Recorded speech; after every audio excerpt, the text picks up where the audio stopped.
kita menyadari bahwa kasih Tuhan itu luar biasa dalam kehidupan kita. Sebelum kita mulai ibadah kita akan masuk dalam doa. Puji syukur kembali kami naikkan kepadamu Tuhan, bahwasanya Engkau Allah yang sungguh sangat baik dalam kehidupan kami. Kami merasakan betapa hebat kuasa-Mu bekerja dalam kehidupan kami Tuhan, sehingga saat ini Tuhan kami boleh ada sebagaimana kami ada. Itu adalah kasih Tuhan yang luar biasa. Saat ini Tuhan kami mau memulai ibadah kami. Biarlah Tuhan yang memimpin ibadah kami dari awal pertengahan sampai akhirnya. Engkau yang beracara dalam ibadah ini Tuhan, sehingga Engkau yang memberkati ibadah ini. Terpujilah nama-Mu, di dalam nama Yesus kami sudah berdoa dan mengucap syukur. Haleluya, amin. Kita akan pujikan kasih dari surga.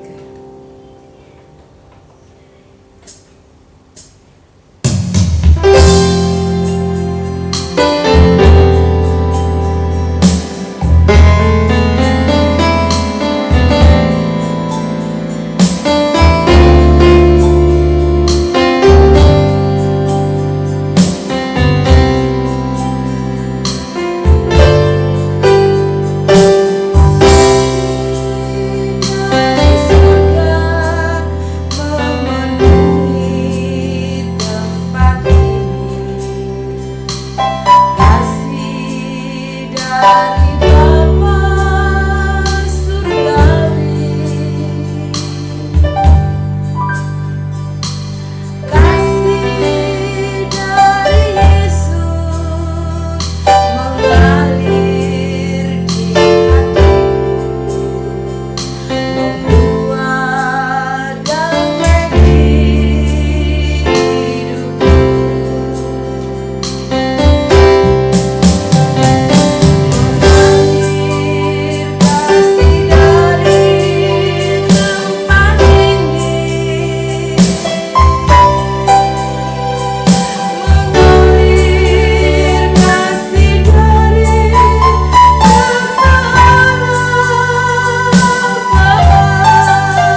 girang, hatiku sekarang girang.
Bukan karena kita banyak harta, bukan karena kita banyak uang, bukan karena kita banyak emas, tapi dikatakan karena dosaku sudah dilepaskan oleh Tuhan Yesus, sehingga hati kita menjadi girang. Amin. Ya, puji Tuhan, di saat merayakan Paskah hari ini kita bersyukur pada Tuhan, penebusan Tuhan 2000 tahun yang lalu membuat dosa kita dilepaskan.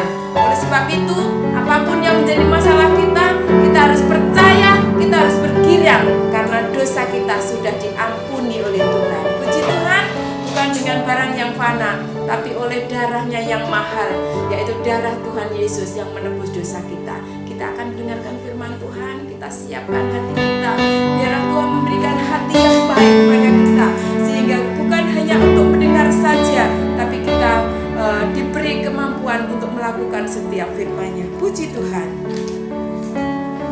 Haleluya.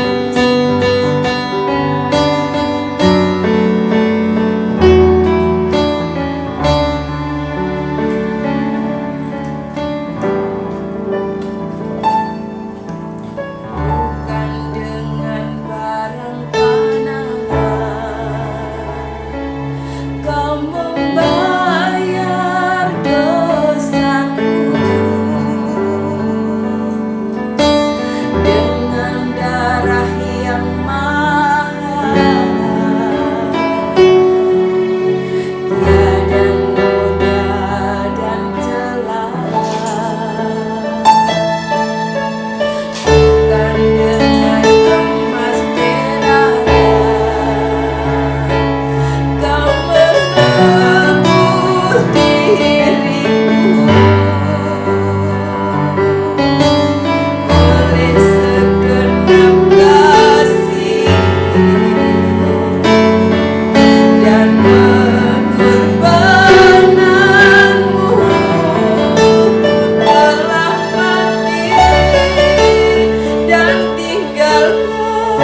waktu sebaik mungkin untuk kami bisa menyenangkan hati Tuhan, memuliakan Engkau Tuhan, karena Engkau sangat mengasihi kami.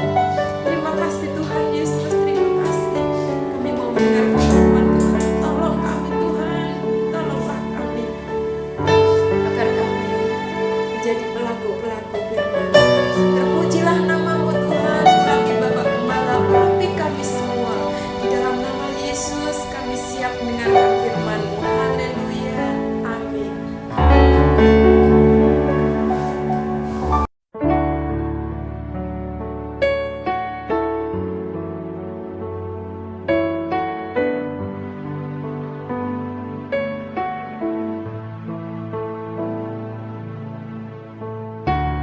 Puji Tuhan, shalom saudara, salam sejahtera di dalam kasih Tuhan Kristus. Oleh kemurahan Tuhan, kembali lagi kita boleh menikmati berkat Tuhan lewat ibadah online, yaitu hari Paskah di hari Minggu. Hari Paskah merupakan hari kemenangan buat orang-orang yang percaya di dalam Kristus. Dia sudah mati dan bangkit dari antara orang mati.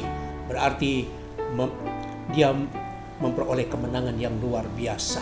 Puji Tuhan. Nah saudara-saudara, hari ini saya akan berikan satu tema. Di dalam Yesus dia memberikan jalan yang baru dalam kehidupan kita. Sekali lagi, di dalam Yesus dia memberikan jalan yang baru dalam kehidupan kita. Kita akan lihat, membaca di dalam kitab Ibrani pasal yang ke-10 ayat yang ke-19 mulai.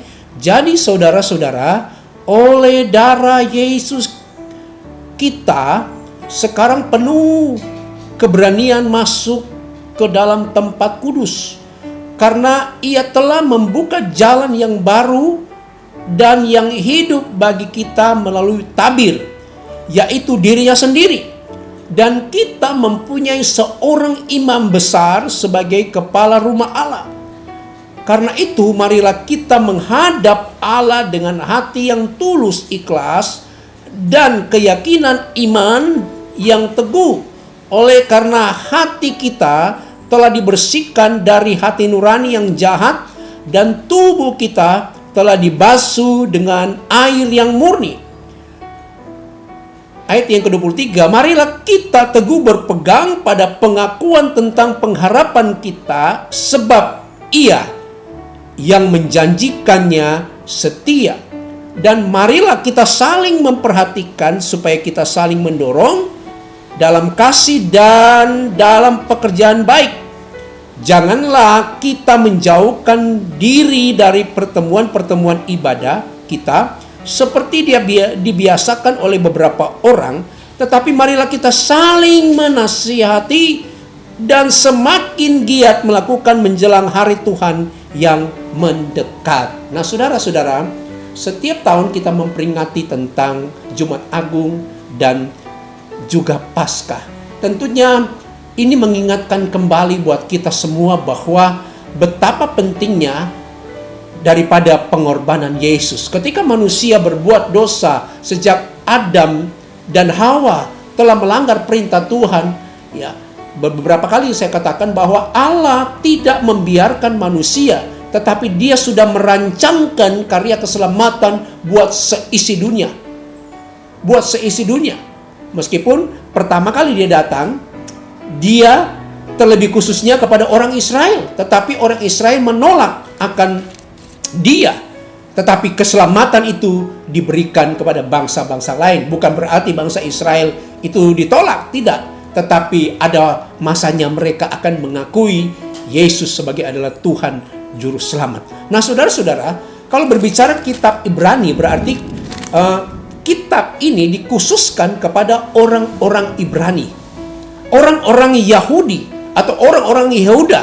Ya, kitab ini berbicara tentang sesuatu yang luar biasa, banyak rahasia-rahasia yang terkandung di dalam kitab Ibrani, dan di situ banyak disinggung tentang kepribadian Kristus, dan di situ juga banyak disinggung tentang iman, saudara-saudaraku. Nah, kalau kita baca dengan perikop ini berbicara dengan ketekunan.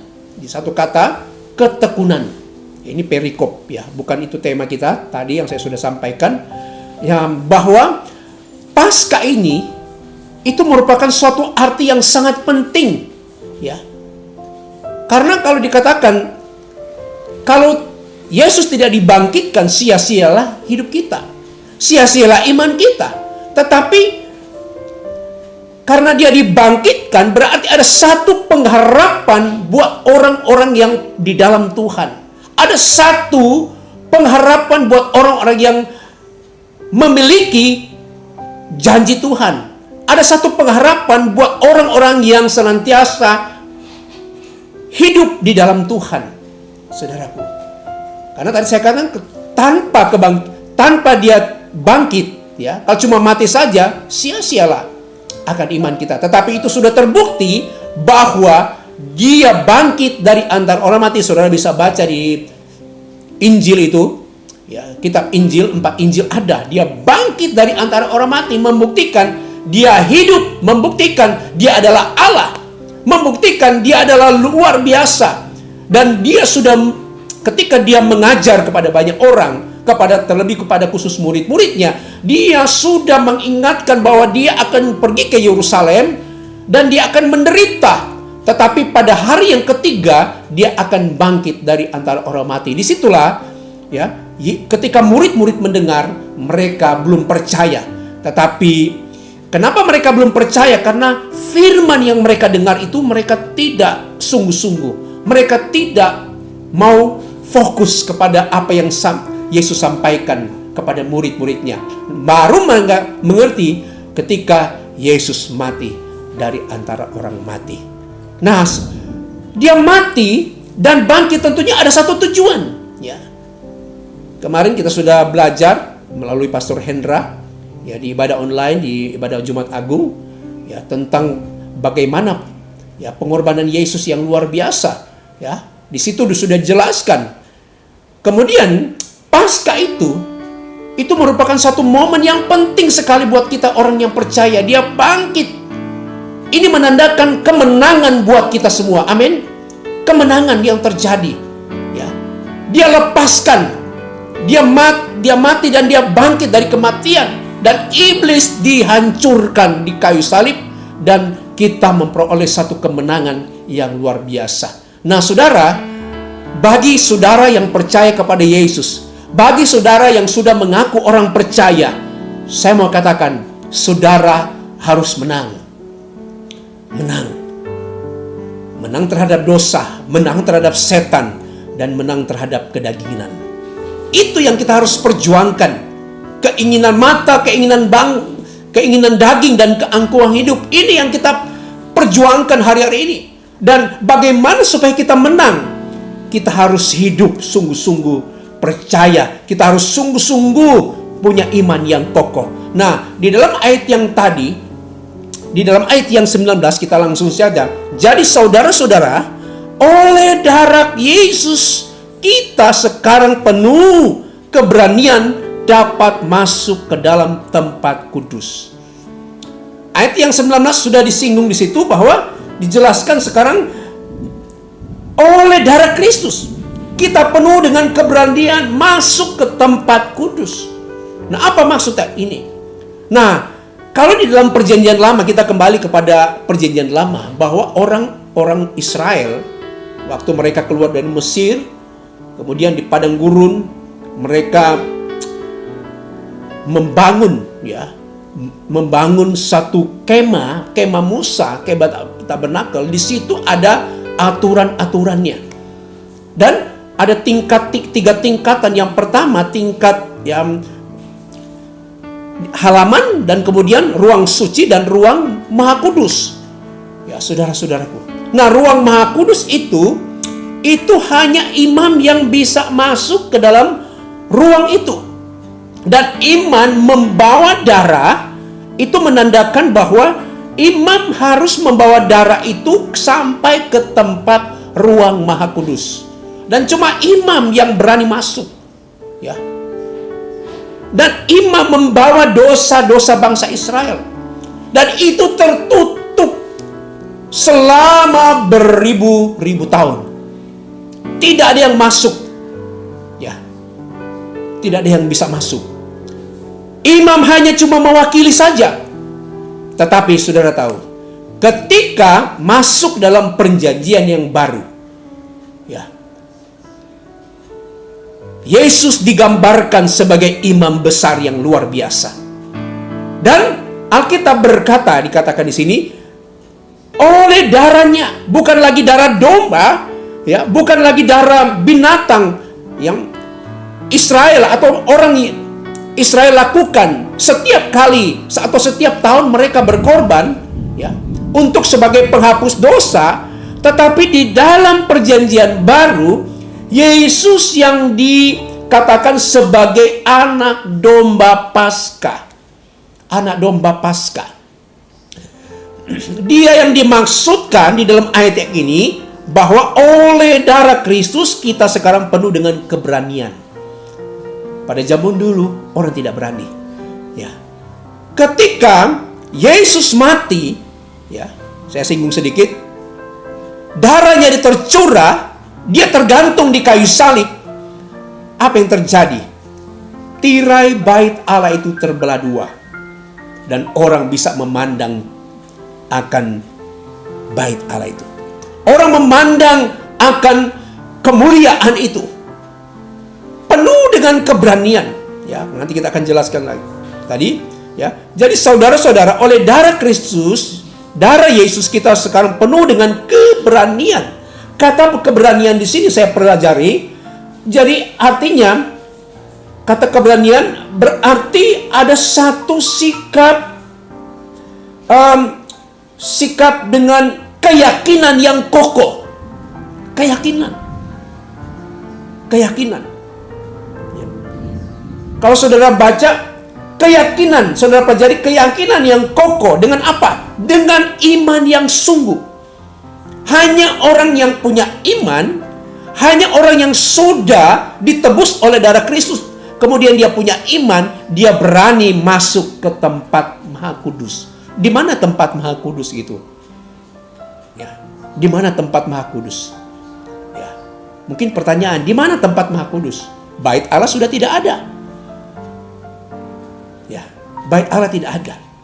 Tapi tahukah saudara, kita ini adalah bait Roh Kudus. Tempat Allah hadir. Bukan lagi secara fisik, ya. Bukan lagi digambarkan seperti pada zaman perjanjian lama, ya. Tetapi saudara adalah bait Allah, bait Roh Kudus. Dia diam di antara kita. Sebab itu saudara-saudaraku, untuk kita punya keberanian, ya, kita harus punya iman. Bukan saja punya iman, kita harus menanggalkan semua apa yang ada dalam tidak berkenan di hadapan Tuhan. Sehingga apa? Dikatakan oleh darah Kristus kita penuh dengan keberanian masuk ke tempat kudus. Ya, kudus. Kudus itu berbicara tentang suci. Kudus itu berbicara tentang tidak bercelah itu. Saudaraku, yang bisa menguduskan kita adalah imam besar, yaitu Yesus sebagai domba Paskah itu. Itulah yang diberikan jalan yang baru yang Yesus berikan kepada kita. Yang rahasia tersembunyi berabad-abad atau beribu-ribu tahun juga. Tersembunyi, tidak ada yang bisa memandang. Dan raba pun tidak, ya. Raba pun tidak ada. Ya, saudaraku. Karena terlalu kudus. Nah, sebab itu, ya. Karena manusia tidak bisa memandang kekudusan Allah, tidak melihat kekudusan Allah, maka Yesuslah datang menjadi manusia sebagai imam besar yang luar biasa. Dia menunjukkan dia adalah apa? Dia adalah pembuka jalan.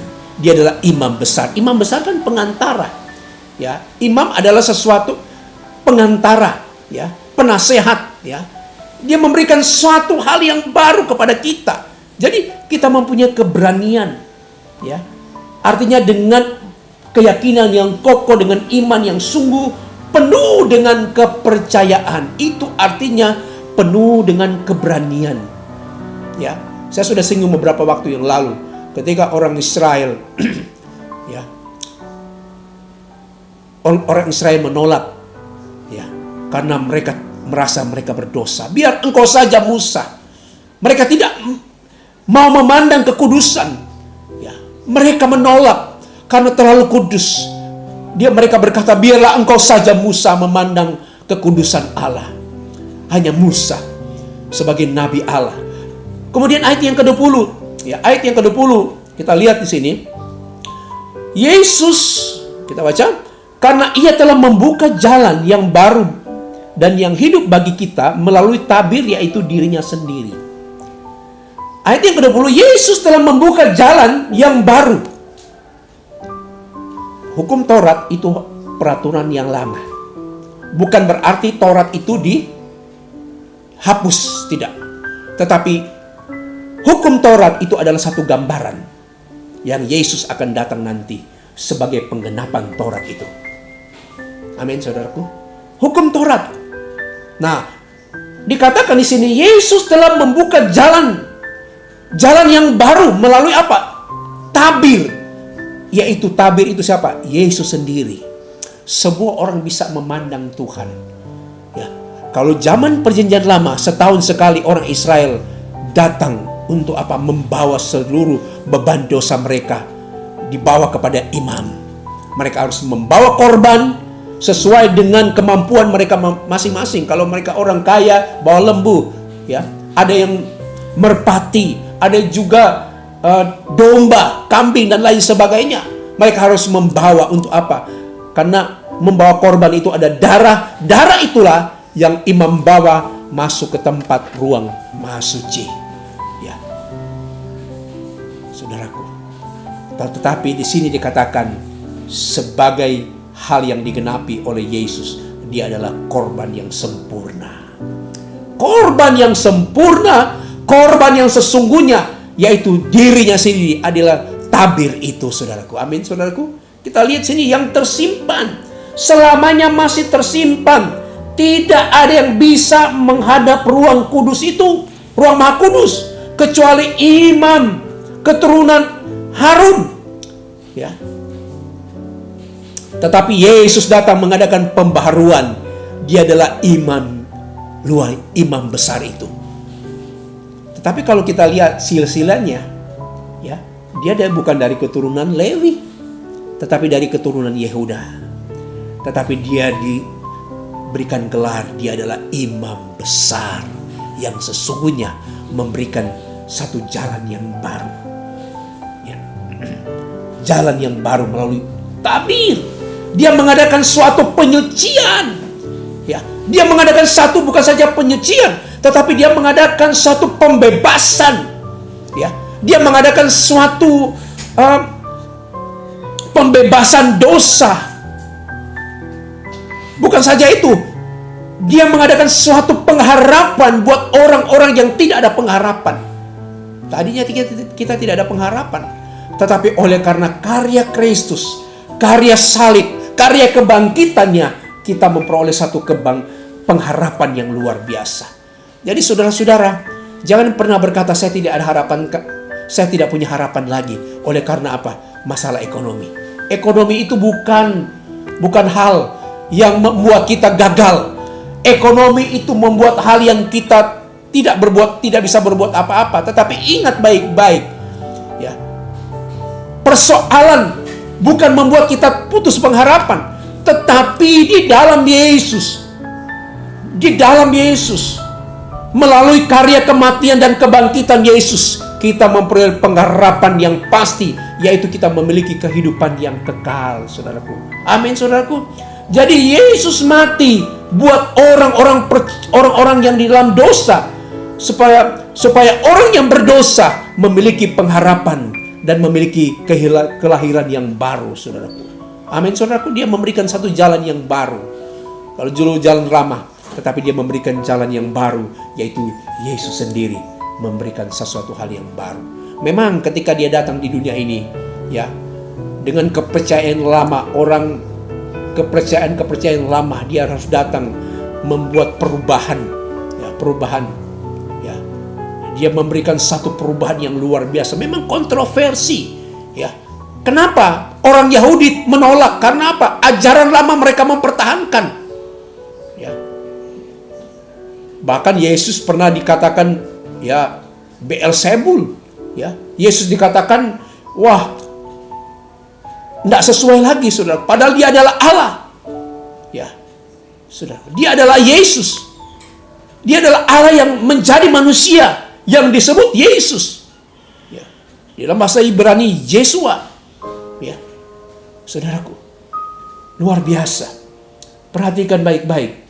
Ya, dia memberikan jalan yang baru. Ya, untuk apa? Dia memberikan suatu kepastian keselamatan buat orang-orang yang di dalam Kristus.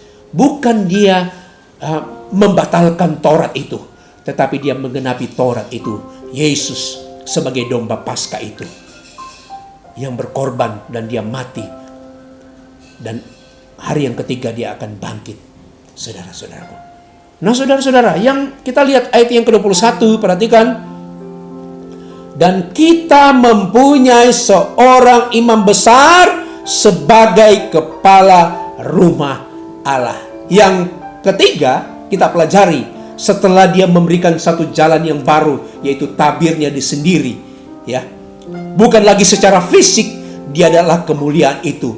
Kemudian ayat yang ke-21, kita mempunyai imam besar sebagai kepala rumah ibadah, rumah Allah. Haleluya. Imam besar sebagai kepala rumah Allah. Dia adalah kepala gereja kita. Ya. Dia adalah imam. Imam itu fungsinya apa sih? Imam itu dia sebagai penasehat. Imam itu sebagai pengajar. Ya. Itu sebenarnya. Imam itu dia memberikan suatu jalan keluar. Ya, karena apa? Dia adalah imam pengantara. Ya. Nah, ketika dia naik ke surga, kita ini adalah imamat yang rajani. Kita diberikan gelar imamat yang rajani. Luar biasa. Amin, saudaraku. Tetapi ada satu imam besar. Ya. Imam besar yaitu Yesus Kristus. Meskipun dia sudah naik ke surga, tetapi dia tetap sebagai imam besar. Makanya ketika kita melakukan pelanggaran, dia sebagai imam besar tetap menantikan supaya orang-orang yang hidup di dalam dosa bisa kembali kepada jalan yang benar. Untuk apa? Supaya mereka bertobat. Ketika mereka mengakui, ya, mereka bertobat meninggalkan hidup yang lama, Yesus sebagai imam besar yang sudah menjadi korban itu, dia mengampuni segala pelanggaran saudara dan saya. Amin, saudaraku. Nah, kita melihat, ya, dia sebagai kepala rumah Allah. Kalau kita baca di dalam Matius 16 ayat 18, di situ saya sudah catat. Dan aku pun berkata kepadamu, engkau adalah Petrus, dan di atas batu karang ini aku akan mendirikan jemaatku, dan alam maut tidak akan menguasainya. Jadi saudara, sebagai imam besar yaitu Yesus Kristus, ya, sebagai kepala rumah Allah, bahwa di dalam dia tidak ada maut. Di dalam Yesus tidak ada penghukuman. Ya.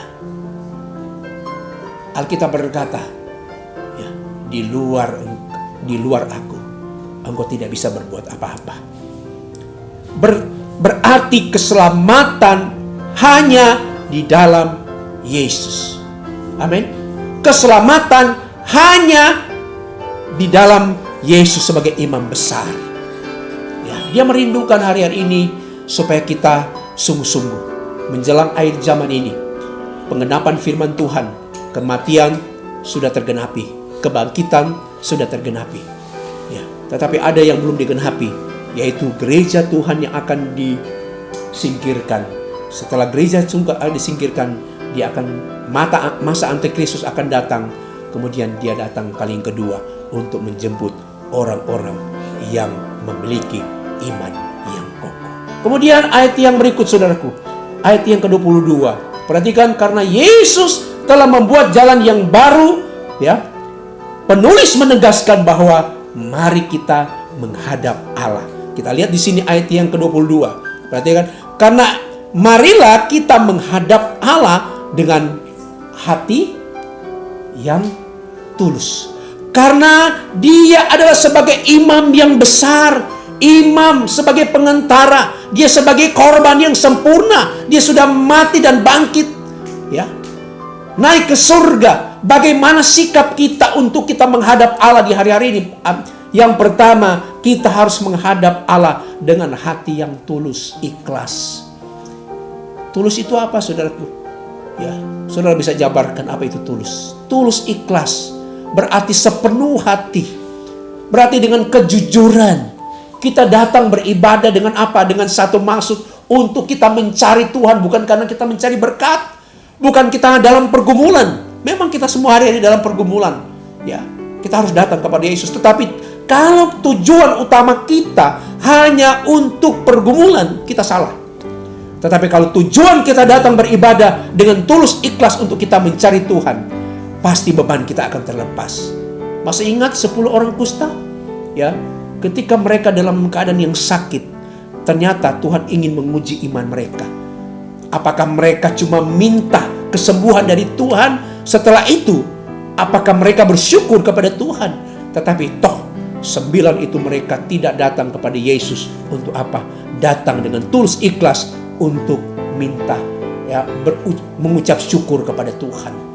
Artinya apa? Mereka tidak mau menghadap Tuhan, hanya sebatas dengan kesembuhan. Banyak orang hari ini ke gereja, banyak orang hari ini datang ke rumah Tuhan untuk cari apa? Supaya Tuhan tolong usahanya, supaya Tuhan tolong akan masalahnya dan lain sebagainya. Itu memang penting. Tetapi kalau kita datang kepada Tuhan, ya, untuk kita mencari Tuhan dengan tulus ikhlas, maka di situ ada jawaban Tuhan. Itu sebagai tanda ucapan terima kasih. Yang kedua, perhatikan, kita harus datang kepada Tuhan dengan apa? Dengan iman yang teguh, ya, iman yang teguh. Saudara datang sebagai tanda, ya, untuk membalas kasih Tuhan yang Tuhan berikan kepada kita, yang Tuhan minta. Datang ke rumah Tuhan, datang beribadah untuk apa? Untuk dengan keyakinan iman yang teguh.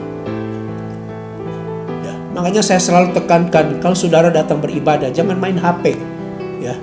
Apalagi kalau di belakang, ya, rentan sekali, saudaraku. Jangan main HP.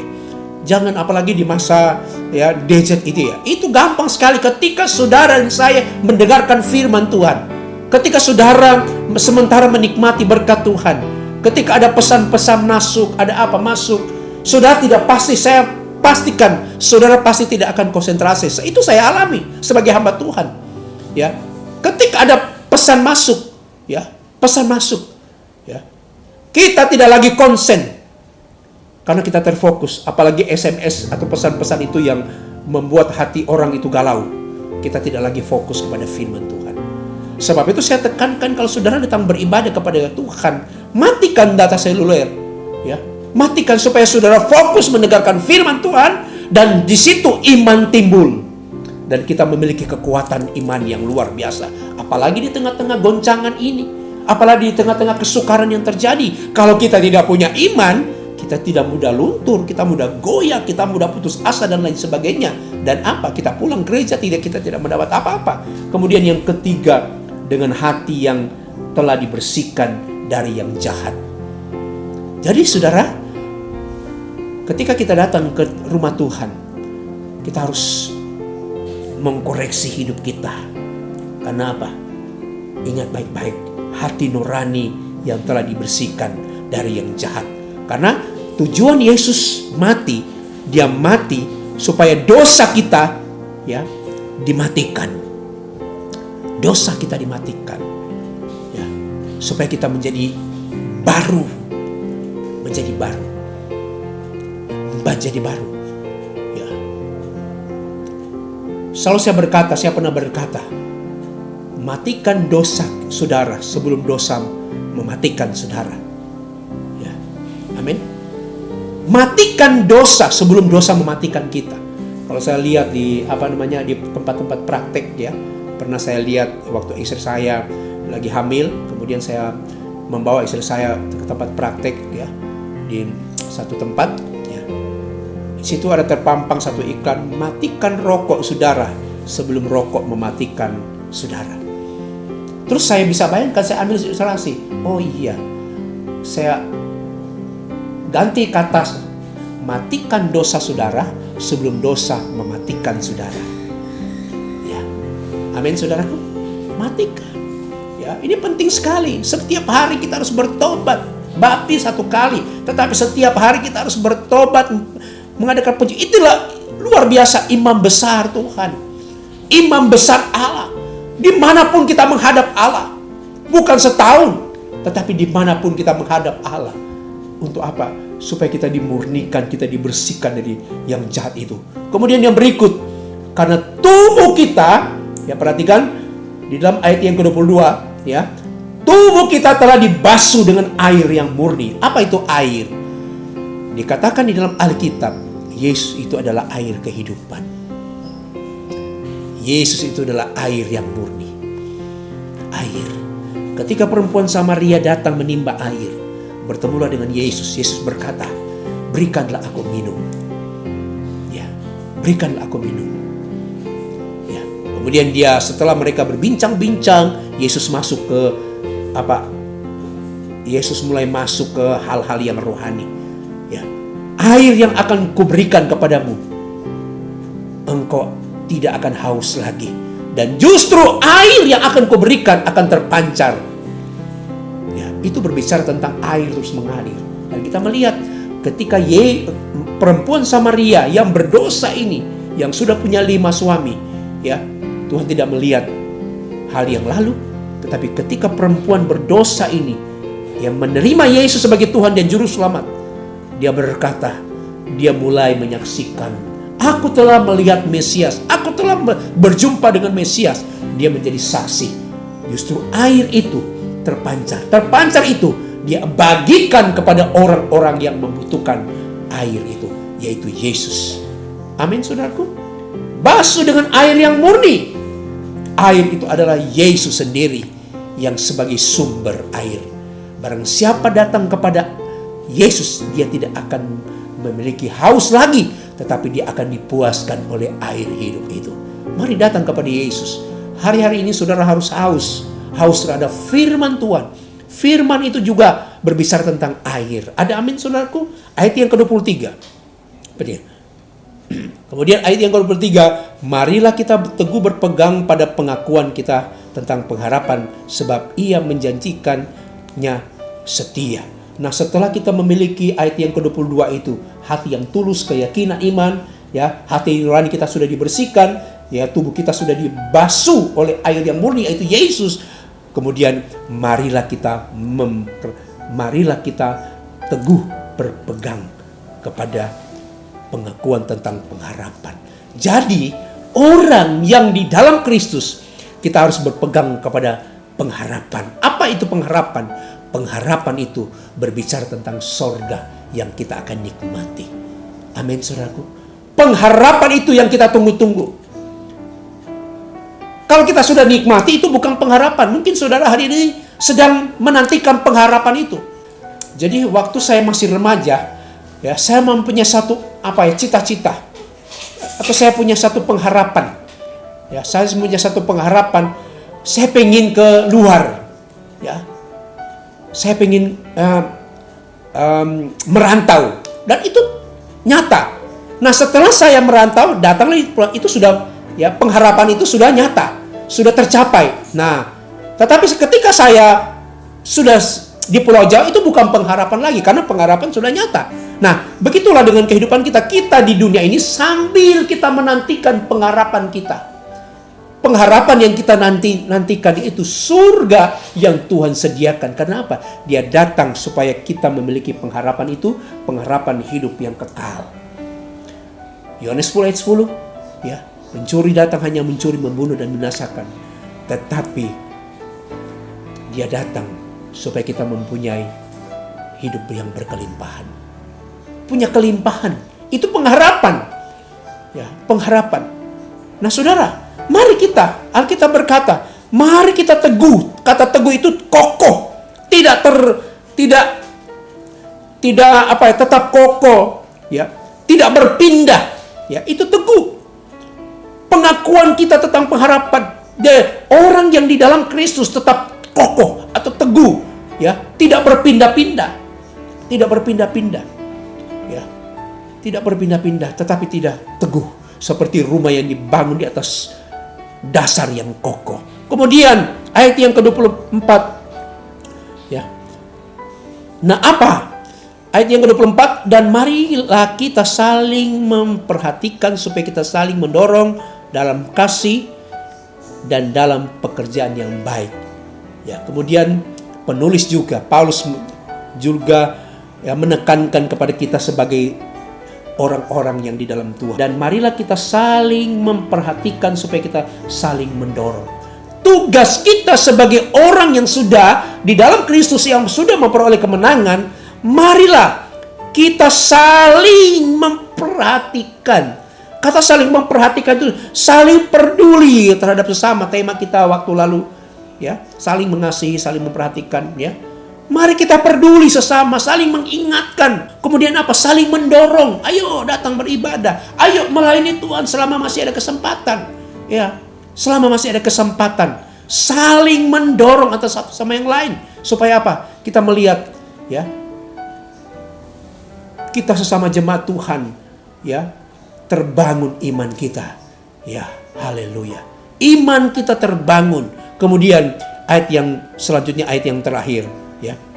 Perhatikan, janganlah kita menjauhkan diri dari pertemuan-pertemuan ibadah kita seperti dia biasakan oleh beberapa orang, tetapi marilah kita saling menasihati dan semakin giat melakukan menjelang hari Tuhan yang mendekat. Di sini ditekankan, selama saudara ada di dalam dunia ini, ya, kita belum sempurna loh saudaraku.